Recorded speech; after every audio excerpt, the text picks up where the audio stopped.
करते हैं toxic relationship की। टॉक्सिक रिलेशनशिप्स के बारे में जब हम बात करते हैं, अक्सर देखा जाता है कि कहीं ना कहीं एक चाइल्डहुड ना, बचपन का ट्रॉमा होता है जो एक पार्टनर कैरी करता है रिलेशनशिप में। कभी डिपेंडेंट हो जाते हैं, कभी अब्यूजिव हो जाते हैं रिलेशनशिप में।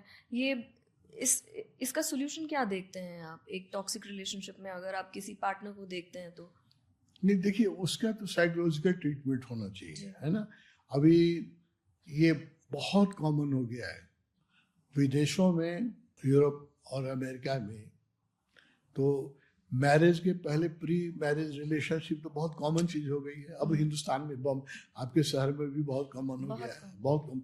तो कोई कहने वाली बात ही नहीं रह गई है। वेस्ट में एक और हो गया है। वेस्ट में क्या हो रहा है, तो बहुत डाइवोर्स हो रहे हैं, बहुत ज़्यादा डाइवोर्स हो रहे हैं। हर आदमी जानता है मैरिज के पहले कि डाइवोर्स हो जाएगा। अब बहुत ज़्यादा डाइवोर्स, 60% 70% डाइवोर्स हो रहे हैं। उसमें क्या होता है, अब पत्नी आई, उसका पहले से किसी के साथ शादी थी, उसकी लड़की आई, है ना। तो अब दूसरे से शादी की, तो स्टेप फादर है, अपना फादर तो है नहीं। और जब वाइफ आई तो वाइफ जवान थी, उसके प्रति आकर्षण था।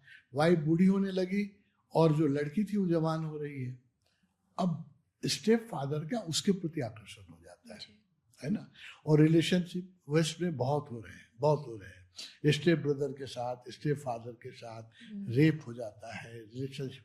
तो उसकी एक ट्रामा जो होती है स्त्रियों में बहुत ज़्यादा है। मैं वेस्ट में मैंने बहुत सोशल लेवल पर लोगों के साथ बहुत इंटरेक्शन किए हैं, बहुत लोगों का मतलब उनकी काउंसलिंग भी की है। तो मुझे खास करके अमेरिका और कनाडा में ऐसा देखने को बहुत मिला कि बहुत सारी स्त्रियों का इन लॉज के साथ रेप हो गया है। मतलब उनके न चाहते हुए रिलेशनशिप हो गया है, स्टेप फादर से, स्टेप ब्रदर से, सेकेंड ब्रदर था। वहां तो गजब है ना। हमको एक आदमी आए, बोले कि कल आपसे जो संन्यास लिया वो मेरा फोर्थ ब्रदर था।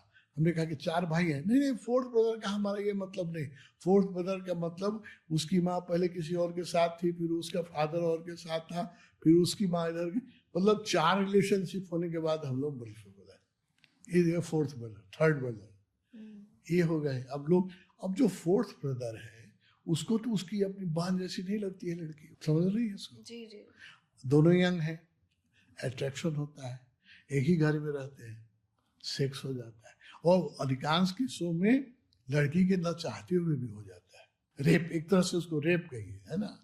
लेकिन because of the social Prestige और ये वो लोग उसको ज़्यादा हल्ला नहीं करते हैं, परिवार में ही दबा के रखना।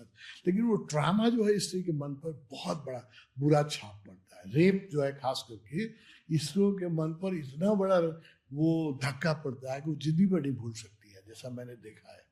तो उनको उसके बाद तो साइकेट्रिक ट्रीटमेंट की जरूरत पड़ती है, उससे भी, या फिर उनको हम लोग जो है मेडिटेशन करके, काउंसलिंग करके, we want to bring them out of their trauma. तो और वो ट्रामा बहुत बड़ा है, वेस्ट में बहुत बड़ा है। इसलिए every third and fourth girl has suffered such type of बुरे दिन देखने पड़े हैं। तो वो लोग बहुत दुखी हैं। और इसी कारण लोग मैरिज से टूट रहे हैं, सेक्स में लोग का इंटरेस्ट नहीं चला गया है। जिस आदमी के साथ रेप हुआ है वो उसको सेक्स एक्ट, लविंग एक्ट नहीं लगता है, बहुत वायलेंट एक्ट लगता है। बहुत वो कोई प्रेम से भी प्रेम करने आता है तो उसको पुरानी बात याद आ जाती है ना। तो ये इस सब कारणों से अभी सोसाइटी में बहुत ज़्यादा संताप है। और इसको वैल्यूज को हम लोग को चेंज करना चाहिए। और we have to make a healthy society, बहुत ज़रूरी है। नहीं तो आज करीब आधे आदमी जो है वेस्ट में वो मानसिक रूप से विक्षिप्त हो गए हैं, उनको अच्छी नींद नहीं आती है। Chemical supported sleep, big cities में 50% लोग बिना दारू के सो नहीं सकते, बिना स्लीपिंग टेबलेट के सो नहीं सकते, बिना कोई फिल्म ऐसा नहीं देखेंगे जिसमें उनका मन न हो जाए, वो नींद नहीं आती है ना। तो स्लीप जो हो गई है वो केमिकली सपोर्टेड हो गई है। स्लीपिंग टैबलेट तो वेस्ट में चॉकलेट जैसा हो गया है। हर आदमी पॉकेट में लेके घूम रहा है। क्यों भाई, हमको डॉक्टर ने कहा है खाना है ना। स्लीपिंग टैबलेट तो कोई बुरी बात, अब ऐसा हो गया है जैसे चॉकलेट बिस्कुट हम लोग खाते हैं ऐसा। तो अब नींद जैसी नेचुरल चीज अगर आपकी केमिकल सपोर्टेड हो जाएगी, यू डिपेंड ऑन केमिकल और वाइन और अल्कोहल और ड्रग्स फॉर योर स्लीप, तो लाइफ तो बहुत आर्टिफिशियल हो गया ना। तो फिर तो बहुत सारे उसके साथ साथ जुड़े हुए और उसके साथ साथ और ट्रेजेडी जुड़ेगी और लाइफ और कॉम्प्लिकेटेड होगा। स्वामी जी, ये तो इतनी बातें हो गई about open marriage, toxic relationship, extra marital. आपके पास तो बहुत सारे लोग आते हैं। कभी आपने देखा है people madly in love with each other, couples? कहाँ है ऐसे लोग मैडली इन लव? ऐसे भी लोग हैं, देखिए। और दूसरी बात मैं कहता हूँ, आप लोग लव को परमानेंसी खोजती हैं, इसीलिए ये सब क्वेश्चन उठता है। लव जब तक है तब तक मैडलिंग होना चाहिए, 5 ही साल टिके, क्या कुछ बुरा नहीं है। हम लोग तो इस पक्ष में हैं कि आप परमानेंसी क्यों खोजती हैं किसी चीज में। It is not nature of thing. Buddha ने क्या कहा, impermanency is the nature of the things. यहाँ कोई चीजें स्थायी है ही नहीं। आपके दोस्त बदल जाते हैं, आपकी टेस्ट बदल जाती है, फूड हैबिट बदल जाती है, आपके कपड़े पहनने का रंग, फैशन हर दिन बदल रहा है, लोग इस ढंग के कपड़े पहनते हैं। तो आप क्यों चाहते हैं कि आपकी रिलेशनशिप परमानेंट है? ये परमानेंसी की जो इच्छा है वो अननेचुरल है। मैं सोचिए, यहाँ परमानेंसी कुछ है ही नहीं संसार में। हाँ, बट एक्सपेक्टेशंस हो जाती है ना। ये गलत एक्सपेक्टेशन, इसलिए लोग दुख पा रहे हैं। इस एक्सपेक्टेशन को ड्रॉप कर दीजिए। लव जब तक है, ईमानदारी से और प्रेम से, अगर एक दूसरे को फ्रीडम देते हुए। देखिए, लव में एक और बात है, हम लोग लव का मतलब क्या सकता है, कॉपीराइट ट्रेडमार्क। मेरी पत्नी है तो दूसरे के साथ हंसे भी नहीं, बोले भी नहीं, है ना, वो शेयर भी नहीं करे कुछ। ये मेरी संपत्ति, उसको स्त्री धन कहते थे पहले, अभी भी कहते हैं हिंदुस्तान, स्त्री धन, वो मेरी संपत्ति है। हम जिसके चाहे तभी हंसे, हम जिसके साथ हमसे से बोले, दूसरे से बोले। पत्नी भी यही चाहती है कि पति हमारे सिवा किसी को। अब देखिए, जो एक फुलवारी, सोचिए ना कि जिसको फूल पसंद है, फुलवारी पसंद है, गार्डन पसंद है, तो क्या सिर्फ गुलाब के फूल को ही पसंद करेगा? तो जो रोमांटिक आदमी है, जो लविंग आदमी है, वो कैसे एक ही को लव करेगा, ये बताइए हमको। ये अननेचुरल चीज है ना, अस्वाभाविक है। तो इसको एक्सेप्ट करना पड़ेगा। बहुत वाइड एंगल पर हम लोग को सोचना पड़ेगा। स्वामी जी, रोमांस बचा कहाँ है अब? मतलब लोग इतने बिजी हो गए हैं अपने लाइफ में। इंडिया में 9 to 5 का कल्चर तो है नहीं, इंडिया में 9 to 9 का कल्चर है। 9 to 9 मतलब सुबह 9 बजे जाते हैं, हाँ। रात को 9 बजे आते हैं काम से। तो समय कहाँ है किसी के पास रोमांस का? आपको रोमांस देखना है तो आपके तपोवन में देखिए, यहाँ 24 आवर का है रोमांस। अच्छा। जो लोग रिलेशनशिप में है, कि अधिकांश बच्चे हमारे यहाँ मैरिज नहीं कर रहे हैं, दे आर लिविंग टुगेदर और बहुत खुश हैं। जब तक हैं, जब तक प्रेम है, तब तक 24 घंटे का प्रेम है। जब चला जाएगा फिर दूसरा आएगा। बट दुनिया तो ऐसी नहीं चलेगी ना स्वामी जी। दुनिया ऐसी ही चलनी चाहिए।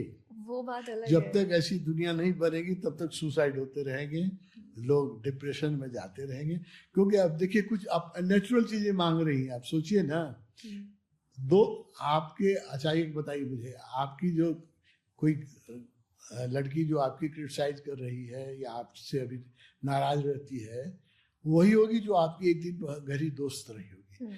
दोस्त ही दुश्मन बन सकता है कि नहीं? कोई भी दुश्मन आप किसी का खोज लीजिए, एक दिन उसका दोस्त रहा होगा, नहीं तो दुश्मन बन ही नहीं सकता। दोस्त जब दुश्मन बन सकता है क्योंकि चीजें बदल गई।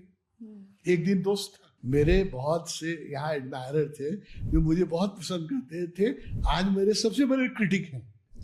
एक दिन मुझे देवता समझते थे, आज मुझे कुत्ता समझते हैं। चीजें बदल गई है ना, क्योंकि आदमी का मन, तो बुद्ध का कहा हुआ है ना कि इम्परमानेंसी, ये संसार का नियम है। यहाँ कोई चीज स्थिर, न दोस्ती टिक सकती है हमेशा, न प्रेम टिक सकता है हमेशा, न आपका सौंदर्य टिकेगा हमेशा, न मेरा धन टिकेगा हमेशा।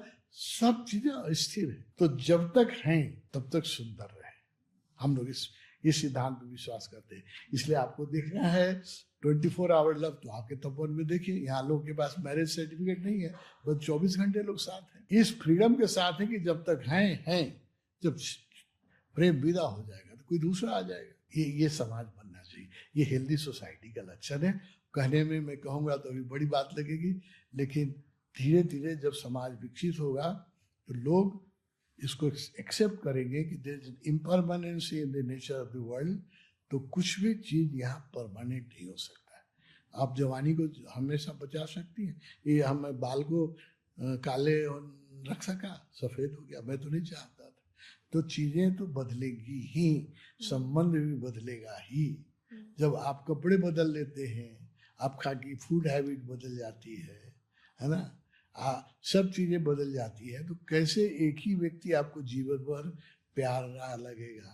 ये दिस डिमांड इज अननेचुरल। लग सकता है, ऐसा नहीं, मैं नहीं कह रहा हूँ कि नहीं लगेगा, लेकिन इसकी गारंटी खोजना पाप है। चलिए स्वामी जी, आप बताइए स्पेस कितना जरूरी है एक हाँ? शादीशुदा लाइफ में?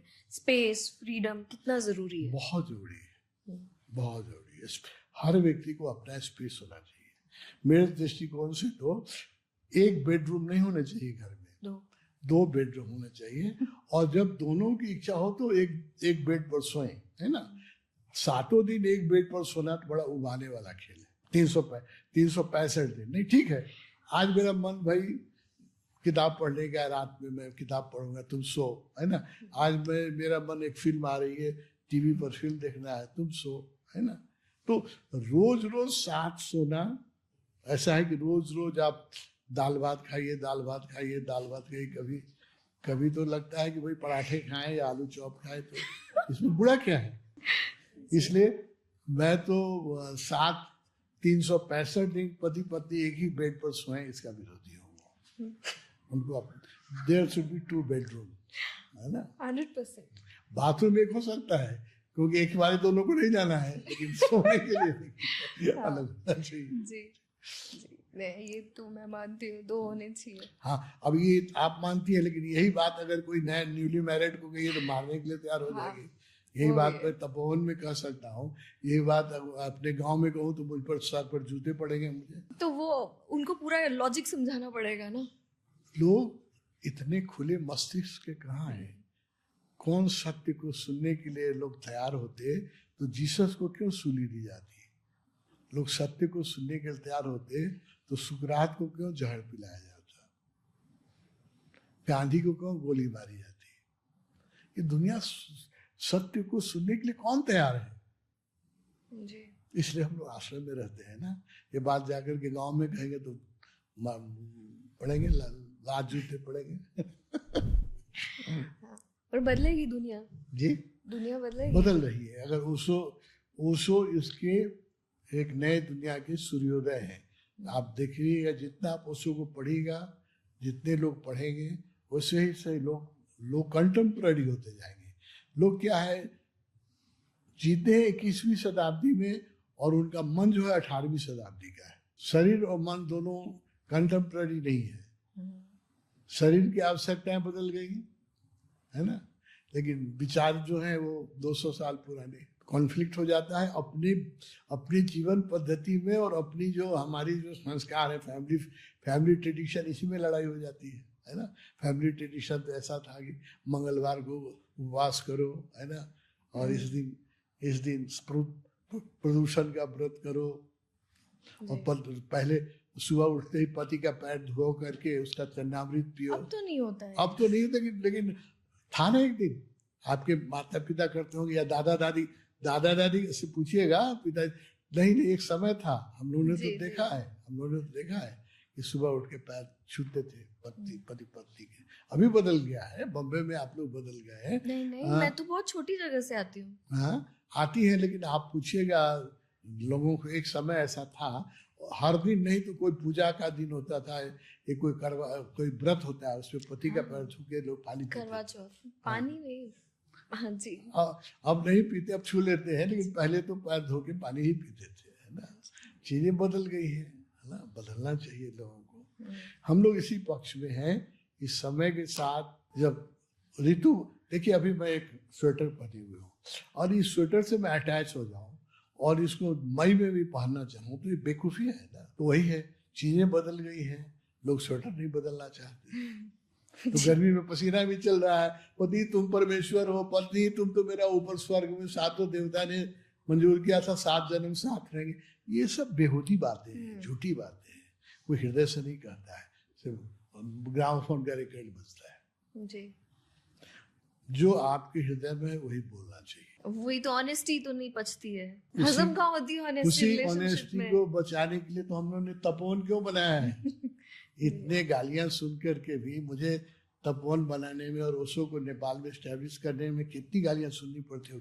ये सब बात मैं कहता हूँ तो कितने लोग विरोध होता होंगे, सोचिए तो क्यों करता हूँ? क्योंकि honesty should be established in the society. चीजें बदल रही हैं, आवश्यकताएं बदल गई हैं, सोशल बिहेवियर बदल गया है, रिक्वायरमेंट बदल गई है, हम लोग को मान्यताएं भी बदलनी चाहिए। स्वामी जी, मुझे एक बात बताइए, आपने हेल्दी सोसाइटी की बात करी, हेल्दी रिलेशनशिप की बात करते हैं। हेल्दी रिलेशनशिप, अगर मैं आपसे पूछूं एक लॉन्ग लास्टिंग हेल्दी रिलेशनशिप के बारे में, क्या साइंस होते हैं ऐसे? Honesty there should be 100% honesty about each other, and transparency होनी चाहिए, एंड फ्रीडम एक दूसरे को देना चाहिए।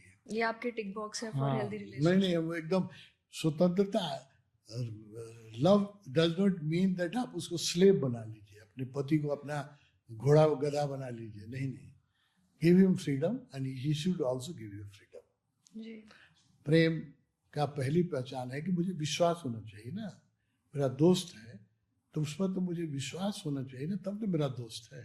और हम शक करते रहें कि मेरा दोस्त है लेकिन नहीं, इसके घर में हम खाएंगे नहीं, इसके साथ हम ज़्यादा बातें नहीं करेंगे, तो ये दोस्ती नहीं हुई ना। दोस्ती का मतलब ना तो दिल खोल के बात करते हैं ना, एक दूसरे पर विश्वास करते हैं। तो there should be love and there should be freedom, जी, honesty and there should be honesty. कोई इसमें पाखंड नहीं होना चाहिए, देयर शुड बी 100% ऑनेस्टी। बिल्कुल आपने सही कहा।